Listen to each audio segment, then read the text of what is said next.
Hey Cakenistas, it's Marisha. I'm a little bit in shock, right? Because when I started this video, it was a beautiful fall day. And literally like 2 days later, I wake up and it's a whole snow blizzard outside.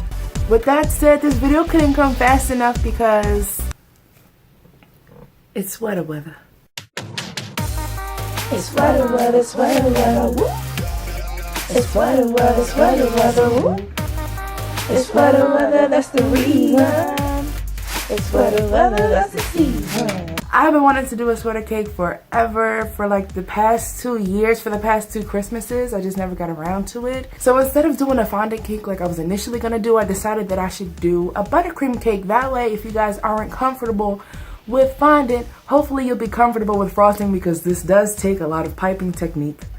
We're basically gonna pipe several different borders around the cake, and that's going to create the look of a knitted sweater. So if you haven't done so yet, please subscribe to the channel, press on the notification bell, and let's get started. Okay, Cakenistas, this is my cake. In case you're wondering, it's an apple cinnamon swirl cake. Absolutely delicious. I'm gonna start off by covering the whole cake in buttercream. Do a thick layer because you know what? I'm a little bit lazy sometimes, and I didn't do a thick enough layer. I should have done 2. So I'm going to start off by making my first border, and this is just with a curved star tip. I'm making almost like a shell border. It was intended to be a rope border. It came out that way some places, and in other places it didn't. I'm going to go right on top of that, and I'm just going to pipe out some lines, leaving little spaces in between each line. I am changing my piping tip to a round tip, and I am going to make a braided border. I am taking my time, I'm going slow, listen to the music, zen out. We're going to pipe little dots in a diamond form. I feel like this has a name, I just can't think of it right now. I'm going to pop on another star tip, and I'm going to make the same braid that I made down below with this one. This is when you really do need to have a coupler on your piping bag. I sometimes don't, but for this is very necessary so that we can switch tips as often as possible. I'm going to put my round tip back on and make a shell border. Not perfect, as you can see, not perfect. Because you know what, knitted sweaters are not perfect. Sometimes you have a little snag on a sweater. So let's keep this realistic, people. Your borders do not have to be perfect because sweaters are not perfect. I wanted you guys to see my eyeball. I don't know why.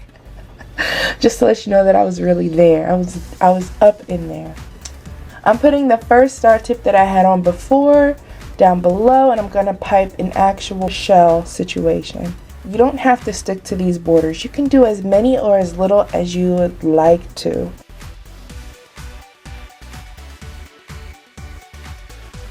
Now most sweaters do have collars, so I'm going to begin to build my collar. So I'm just going to pipe in a circle so that I get a little bit of height, and then when I refrigerate this, it'll be solid enough for me to create a higher, more smooth collar surface. I'm going to put my small round tip back on, and now just like you would do a basket weave, I'm going to do a knitted sweater weave. We're piping on a diagonal versus a straight up and down and then a straight across. As you can see, the first line is diagonal off to the right, and then it's almost like I'm piping X's across that.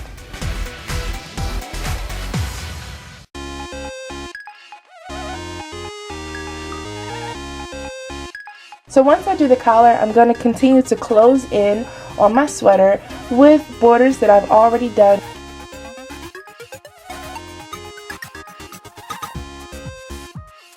Those lines are so easy. That's why I did them like 3 times. I'm like, I can do these.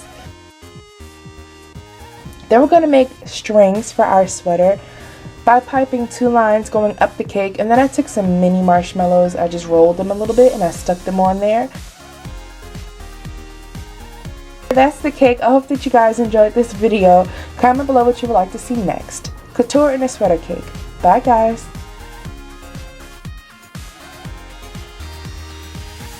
This is my mom dedicated to the process of just holding the cake for me.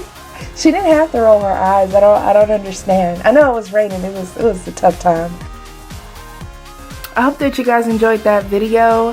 For more videos like this one, check the description below. For all of the tools that I used in this video, you can actually purchase them directly. Just check the description once again. And I will see you guys soon. Bye, Cake Nieces.